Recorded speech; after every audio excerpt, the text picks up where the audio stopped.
అంజు మిగతా ముగ్గురు పిల్లల చేత బట్టలు సర్దించుకుంటూ ఉంటుంది. నేను హౌరా బ్రిడ్జ్ మీద జాగింగ్ చేస్తాను, ఆ బ్లాక్ షూస్ కూడా పెట్టండి అని చెప్పి అంజు అంటూ ఉంటే, చూడంజు నువ్వు చాలా ఓవర్ చేస్తున్నావు, ఇలా మాట్లాడి మమ్మల్ని బాధ పెడుతున్నావు అని చెప్పి మిగతా ముగ్గురు పిల్లలు కూడా అంటూ ఉంటారు. సరే హౌరా బ్రిడ్జ్ మీద కాకపోతే ఏదో ఒక బ్రిడ్జ్ మీద జాగింగ్ చేస్తానులేండి, త్వరగా సర్దండి అని చెప్పి అంజు అంటూ ఉంటుంది. అసలు 2 రోజులకు ఇన్ని బట్టలు ఎందుకక్క, దీని వాలకం చూస్తూ ఉంటే మళ్ళీ తిరిగి వచ్చేలాగా అనిపించడం లేదు, అక్కడే సెటిల్ అవుతున్నట్టుగా అనిపిస్తుంది అని చెప్పి ఆకాష్ అంటూ ఉంటాడు. దాంతో అంజు వచ్చి ఆకాష్ తల మీద కొడుతూ, నేను మిమ్మల్ని వదిలి అన్ని రోజులు ఉంటానని ఎలా అనుకుంటున్నారు, ఎక్కడున్నా సరే మీకోసం పరిగెత్తుకుంటూ వచ్చేస్తాను అని చెప్పి అంజు అంటూ ఉంటుంది. ఇక దాంతో అమ్ము అంజుని దగ్గరికి పిలిచి, అంజు నిజం చెప్పు, మేము లేకుండా నువ్వు అన్ని రోజులు ఉండగలవా అని చెప్పి అంటూ ఉంటే, నిజం చెప్పనాక నాకు కూడా కష్టంగానే ఉంది, కానీ రణవీర్ అంకుల్ అడిగేసరికి నేను కాదనలేకపోయాను అని చెప్పి అంజు అంటూ ఉంటుంది. ఆ తర్వాత అమ్ము అంజుతో, మనోహరి ఆంటీ రణవీర్ అంకుల్ నిన్ను చూసుకోవడానికి ఉన్నారు, కానీ వాళ్ళిద్దరూ మన సొంత వాళ్ళు కాదు కదా, అందుకే డాడీతో మాట్లాడతాను, హాలిడేస్లో అందరినీ తీసుకెళ్ళమని చెప్తాను, ఆగిపో అంజు అని చెప్పి అమ్ము అంటూ ఉంటుంది. నిజం చెప్పాలంటే నాకు కూడా అలాగే చెప్పాలనుంది అని అంజు అంటూ ఉంటే అప్పుడే అక్కడికి వచ్చిన బాగి పిల్లలందరి మాటలు వింటుంది. ఇక దాంతో అంజు దగ్గరికి వచ్చి, అంజు నిజంగా నీకు వాళ్ళతో వెళ్ళాలని లేకపోతే నా మాట విని ఈ ఒక్కసారికి ఆగిపో, నాకెందుకో మనసు కీడు శంకిస్తుంది, వాళ్ళతో నువ్వు వెళ్ళడం కరెక్ట్ కాదనిపిస్తుంది, నీకు నేనంటే ఇష్టం లేదని నాకు తెలుసు, కానీ ఈ ఒక్కసారికి నా మాట విను అని చెప్పి బాగి అంజుకి చెబుతూ ఉంటే, అయితే నేను వాళ్ళతో వెళ్ళడం నీకు ఇష్టం లేదా మిస్సమ్మా అని చెప్పి అంజు అంటూ ఉంటుంది. లేదు అని బాగి అనగానే, నీకు ఇష్టం లేదు కాబట్టి నేను ఖచ్చితంగా కోల్కతాకి వెళ్ళి తీరుతాను అని చెప్పి అంజు అంటూ ఉంటుంది.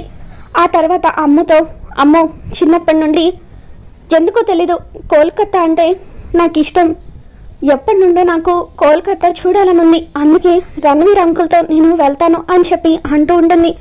ఇక అలా బాగి మీద పంతంతో అంజు కోల్కతా వెళ్ళాలని నిర్ణయించుకుంటుంది. మరో పక్క మంగళ జైల్లో ఉన్న కాళీని కలుస్తుంది. రే ఏమైందిరా, ఉన్నట్టుండి సడన్గా రమ్మని ఫోన్ చేసావేంటి అని చెప్పి మంగళ అంటూ ఉంటే, అప్పుడు కాశీ, ఏంటక్క బయట నేను లేనని బాగా ఎంజాయ్ చేస్తున్నట్టున్నావు, ఈ తమ్ముడు ఇన్ని రోజుల్లో ఒక్కసారి కూడా నీకు గుర్తు రాలేదా, నన్ను అసలు కలవడానికి జైలుకి రావడం లేదు అని చెప్పి కాళీ అడుగుతూ ఉంటాడు.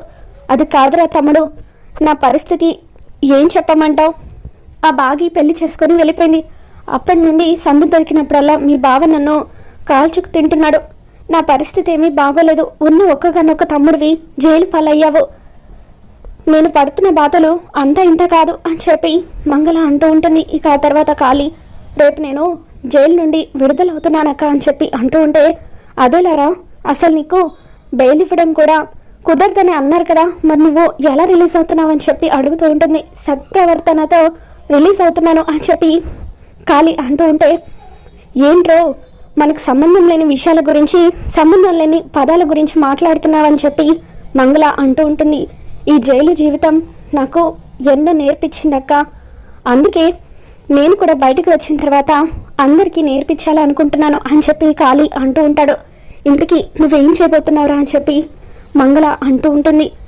ఇక అప్పుడు కాళీ, ఆ మనోహరిని కలవాలనుకుంటున్నాను, ఆ మనోహరికి నేను నేర్పించాల్సినవి చాలా ఉన్నాయి అని చెప్పి కాళీ అంటూ ఉంటే, కొంప తీసి వీడు అమరేంద్ర దగ్గరికి వెళ్ళి మనోహరి గురించి మొత్తం నిజం చెప్పేస్తాడా ఏంటి, అప్పుడప్పుడు ఆ మనోహరి మాత్రమే నాకు డబ్బులు ఇస్తూ సహాయం చేస్తుంది, వీడు కనుక ఆ పని చేస్తే డబ్బులు వచ్చే ఆ మార్గం కూడా పోతుంది అని చెప్పి మంగళ మనసులో అనుకుంటుంది.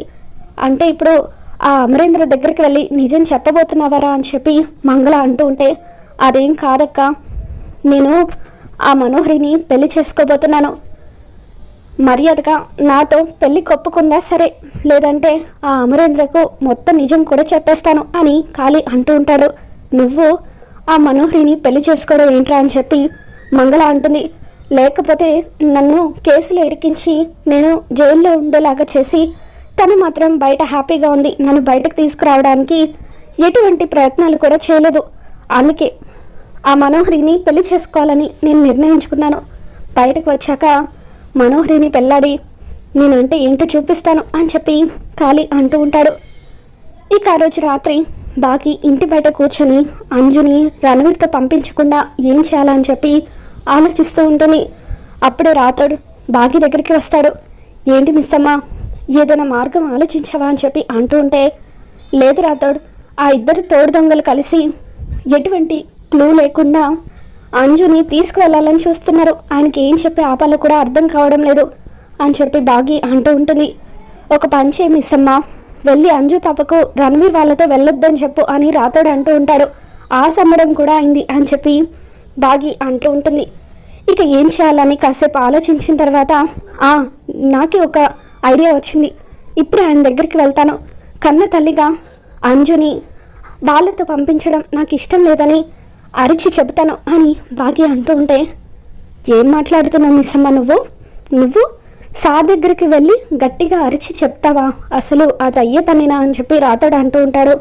దాంతో బాగి రాతోడు స్కార్ఫ్ పట్టుకొని గిరగిర తిప్పుతూ, అసలు నా గురించి నువ్వు ఏమనుకుంటున్నావు రాతోడు?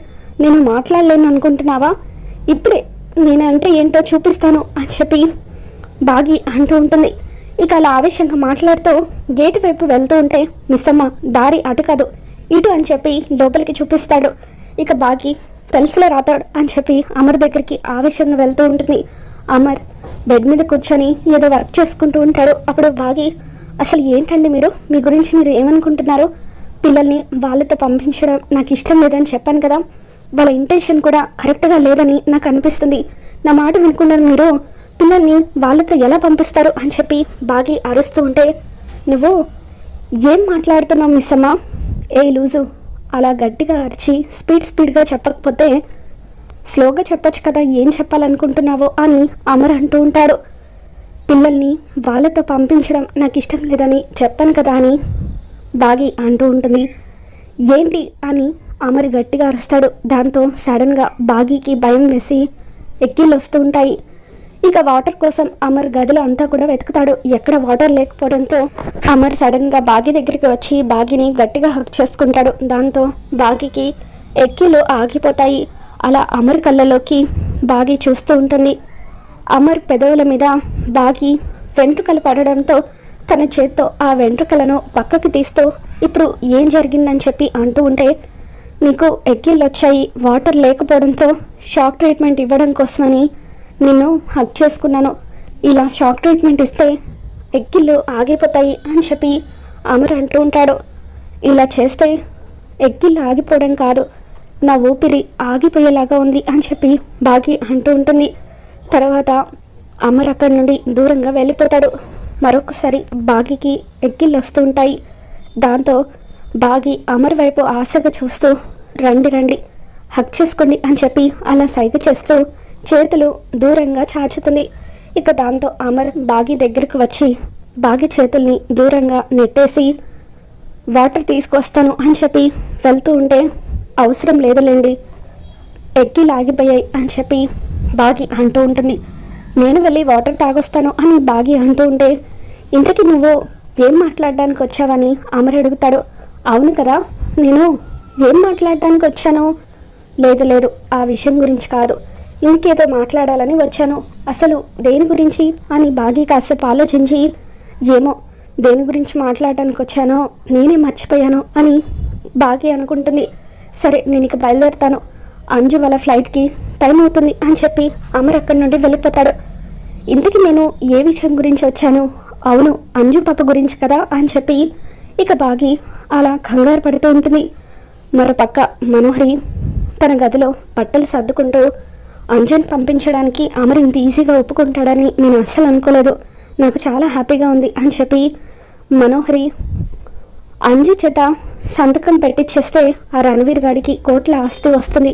అప్పుడిక వాడి పీడ విరగడవుతుంది, వాడు ఇంకెప్పుడు కూడా నా జోలికి రాడు అని ఆలోచిస్తూ, నేను రణవీర్కి ఇంత సహాయం చేస్తున్నాను, నా వల్ల వాడికి కోట్ల ఆస్తి వస్తుంది, మరి న్యాయంగా అయితే వాడి భార్యగా నాకు కూడా ఆస్తిలో కొంత భాగం దక్కాలి కదా, సంతకం పెట్టేటప్పుడు ఆ రణవీర్ని నాకు కూడా కొంత భాగం ఇవ్వమని అడుగుతాను అని చెప్పి మనోహరి అనుకుంటుంది. ఇంతలో మంగళ ఫోన్ చేస్తూ ఉంటుంది. ఇప్పుడే డబ్బులు వస్తున్నాయని అనుకున్నాను లేదో ఈ మంగళ ఫోన్ చేస్తుంది అనుకొని, మంగళ నీకు కావాల్సింది డబ్బే కదా, నీకెంత కావాలో అంత ట్రాన్స్ఫర్ చేస్తాను, ఊరికే ఫోన్ చేసి డిస్టర్బ్ చేయొద్దు అని మనోహరి అంటూ ఉంటే, ఏంటి మనోహరి ప్రతిసారి నేను డబ్బు కోసమే చేస్తానా, నీకు ఒక ముఖ్యమైన విషయం చెప్పాలని ఫోన్ చేశాను. మా తమ్ముడు రేపు జైలు నుండి రిలీజ్ అవుతున్నాడు, వాడు వచ్చి రాగానే నేను కలవాలనుకుంటున్నాడు, నీకేదో ఇస్తానంటున్నాడు అని చెప్పి అంటూ ఉంటే, అదేంటి నన్ను కలవడం ఏంటి, ఎందుకట అని చెప్పి మనోహరి అంటూ ఉంటుంది. వాడు నీ మీద చాలా కోపంగా ఉన్నాడు, నువ్వు కలవకపోతే అమరేంద్ర బాబుతో నీ గురించి అన్ని నిజాలు బయట పెడతానని అంటున్నాడు అని మంగళ అంటూ ఉంటుంది. దాంతో నేను కోల్కతా వెళ్తున్నాను, నాకు కుదరదని చెప్పు అని మనోహరి అంటూ ఉంటుంది. లేదు మనోహరి, వాడు నా మాట కూడా వినేలాగా లేడు, రేపు ఖచ్చితంగా నేను కలవడానికి మీ ఇంటికి వస్తానంటున్నాడు అని చెప్పి ఫోన్ పెట్టేయడంతో ఇక మనోహరి కాళీ గురించి టెన్షన్ పడుతూ ఉంటుంది. తర్వాత రోజు ఉదయాన్నే కాళీ అమరేంద్ర గారు అంటూ గేట్ దగ్గర నుండే అరుచుకుంటూ ఇంట్లోకి వస్తూ ఉంటాడు. ఇక అప్పుడు రాథోడ్, ఏంటి నువ్వు ఇలా లోపలికి వచ్చేస్తున్నావు, మర్యాదగా వెళ్ళు అంటూ కాళీని పంపించే ప్రయత్నం చేస్తూ ఉంటాడు.